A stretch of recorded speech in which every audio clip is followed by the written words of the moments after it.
So once again, karibu tena, na leo nimekuletea picha kali sana. Kuna huyu dada tomboy, jina lake anaitwa Jenny. Anagonga hodi kwenye apartment moja hivi, kisha mchizi anatoka nje. Huyu mchizi anaitwa Paul na ni mgeni kwenye huu mtaa. Bibie anamwashia moto mchizi kinoma yani. Mchizi anamjibu kwa upole tu, ni chocolate na maua, nilikuwa nimekuletea kama zawadi. Bibie anamwambia, unawezaje kunitumia vizawadi vyako na wakati mimi nilishakwambia kwamba sikuelewi na wala sihitaji vizawadi vyako. Mchizi anajitetea pale, lakini demo hamuelewi kabisa. Anamtupia vizawadi vyake mchizi, kisha anasepa. Asa huu mkasa ulikuwaje hadi mchizi akafall in love na tomboy? Utajua tu hapo mbele. Subscribe na turn on notification bell ili uwe wa kwanza kutizama pindi tutakapoachia goma jipya. Picha yetu linaanza, Paul anakabidhiwa apartment moja hivi kali sana. Mchizi ametoka Abuja na amehamia Lagos kwanza maisha na upya. Wakati anamalizana na dalali pale, anapita mrembo mmoja hivi akiendesha baisikeli yake. Paul ana lose focus na kumtizama tu bibie. Anamuuliza dalali jina la bibie. Dalali anamwambia, usiwazi, huyo ni jirani yako mlango wa 3 pale, kwa taonana sana. Dalali anamkabidhi funguo mchizi, kisha anasepa. Tunapeleka upande wa pili. Jenny anaingia ndani. Mamake anamkalisha na kumweleza kwamba amezaa mwanamke na wala sio mwanaume. Mama yake amekuwa akimshauri sana bibie aachane na pigo zake za kitomboi, akimwambia awe anajiweka kikikiki, lakini Jenny haelewi kabisa pigo za bimkubwa wake. Anamkataa kisha anazama chumbani kwake. Kesho yake asubuhi, Jenny akiwa anapiga misele na baisikeli yake anakosokosa kugongwa na Paul. Mchizi anatoka nje ya gari na kumkimbilia bibie, anamwomba msamaha pale, wanaongea kidogo kisha Jenny anasepa. Mchizi anabaki akimsindikiza Jenny na jicho fulani hivi la kumtamani. Mida fulani hivi anaingia mchizi. Huu mchizi ni rafiki yake Paul, anaitwa Okora. Paul anamkaribisha ndani, then wanapiga story. Asa huyu jamaa ndiye aliyemshauri Paul atoke Abuja na ahamie jijini Lagos kwa sababu fulani hivi, tutazijua tu hapo mbele. Okora anamkaribisha pale akimwambia asiwaze sana, kwani huku Lagos kuna mademu kibao na wazuri kinoma yani, na anamwahidi kwamba atampeleka klabu za kijanja. Huko atajichagulia maunyama ya kula, akitaka nene yeye tu, nyembamba yeye tu, fupi ni yeye tu. Paul anamkatisha Okora na kumwambia ameshamuona tayari manzi mkali, ni tu bado hajamleta katikati. Siku kadhaa mbele, Paul katemba supermarket, anakutana tena na Jenny akiwa na dada yake. Sasa huyu dada yake anaitwa Samia na ni mpambe kweli. Wanapiga stori kidogo, kisha Paul anamwomba namba ya simu Jenny. Samia anadakia na kumtajia mchizi, andika hapo 07 mpaka uchoke then 9. Wanaagana pale, kisha mwamba anazama ndani ya supermarket. Baadaye kidogo siku hiyo, mida hiyo, Jenny anapiga kazi kwenye PC. Paul anampigia simu, Jenny anaokota. Wanagonga story kadha wa kadha. Jenny anamwambia kwamba yeye ni software engineer na Paul anamwambia kwamba yeye ni mhasibu, yani accountant. Wanajuana pale, inapendeza sana. Kisha mshikaji anamwalika Jenny aje kesho yake wapate lunch pamoja nyumbani kwa mchizi. Jenny akalegeza kamba na kukubali. Anadondosha simu kisha anaendelea na biashara zake. Kesho yake mchizi akaingia jikoni, anaandaa maakuli, anakatakata kitunguu pale, kinamliza kama kawaida. Ise ukipenda lazima ujitoe tu, noma sana. Muda kidogo bibi anatimba, kavaa bukta, cape, tinted zake pale na t-shirt kakudia fulani hivi, yaani ukisikia tomboy mrembo ndo huyu hapa. Mchizi akamkaribisha mezani, wakala pamoja huku wakibonga stori kadha wa kadha pale. Mchizi anampiga jicho fulani hivi la kumtamani tomboy wa mtaa, inatisha sana ise. Katika story mchizi anamsimulia sasa mkasa wa yeye kuhama Abuja na kuhamia jijini Lagos, na hapo anamweleza kwamba alikuwa kwenye mahusiano na mwanamke mmoja mrembo tu. Huyo mwanamke alimchiti miezi kama 4 hivi imepita. Mshikaji akapitia kipindi kigumu katikati, na baadaye mchizi wake ndo akamshauri kwamba ahame Abuja na ahamie Lagos, aanze maisha na upya na amsahau kabisa ex wake. Sasa Jenny alivyosikia mambo ya boyfriend na girlfriend akaona umeanza kunitamani saa hii, akatinga miwani yake na kusepa. Mshikaji akabaki tu akimfikiria JJ.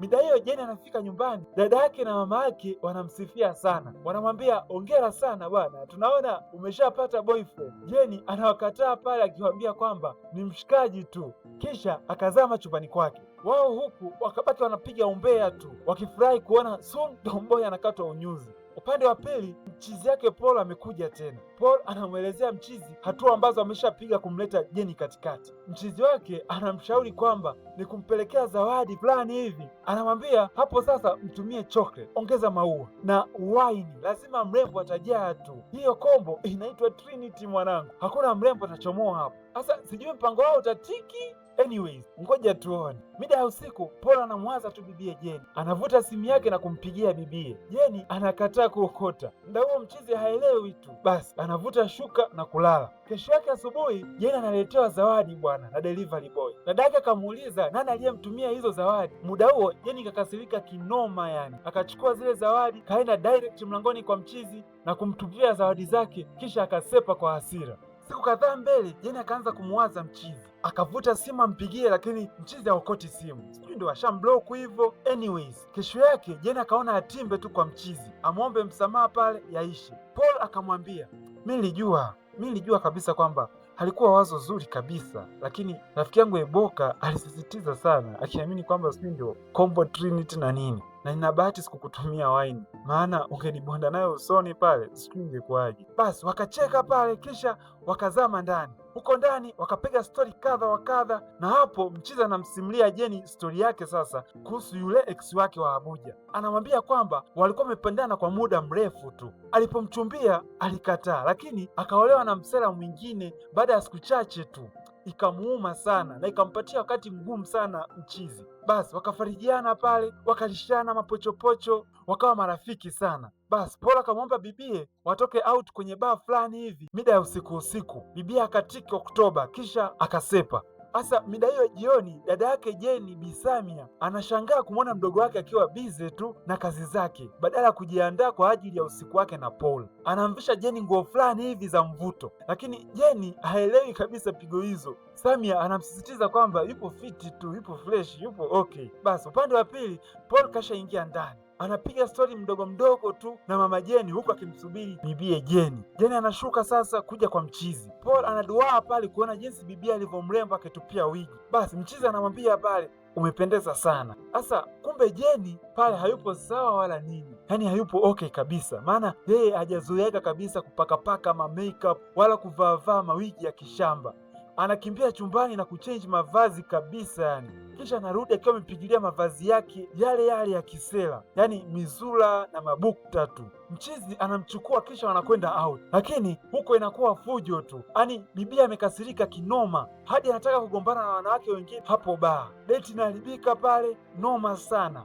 Wanarudi nyumbani, kila mtu aongee na mwenzake, wanabishana. Then Jeni kwa hasira anampiga kofi Paul. Paul akaona isiwe case, akafungua mlango wa gari na kusepa.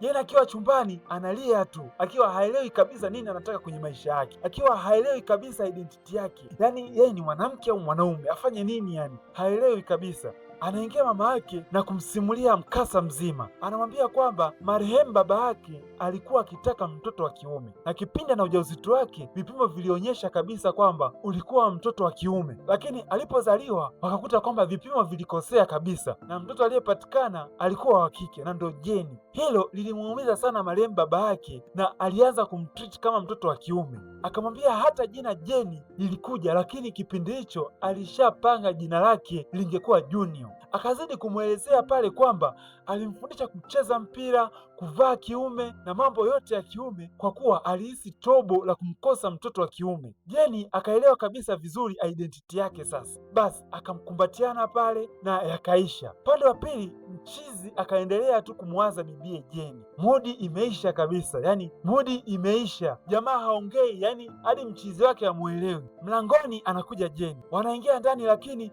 hakuna anayemwongelesha mwingine. Jeni anafunguka na kumwomba msamaha mchizi na kumwelezea mchizi kwamba alivyompoteza mzee wake aliingia na upweke na kukosa kabisa uhuru wa kuwa na mtu anayemjali na kumpenda. Akamwahidi mchizi kwamba jambo hilo halitojitokeza tena. Paul kwa hasira akamkatalia pale na kumwambia kwamba mahusiano yao hayatawezekana kamwe. Hadi mchizi bado ana hasira na bibie. Jeni anarudi nyumbani analia tu. Samia anakuja na kumfariji pale.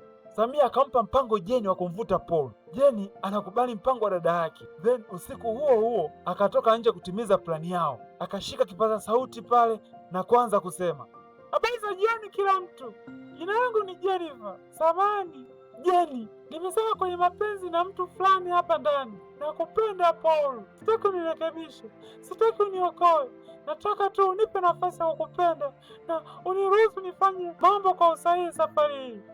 Mchizi akatoka nje akamsamehe bibie, wakakumbatiana pale, na ndo ikawa mwisho wa picha hili. Basi hebu tuambie maoni yako kwenye comment section hapo. Unaonaje kazi hii? Ulikuwa nami storyteller wako mwanzo mpaka mwisho wa picha hii. Thank you so much, big up and see you next time.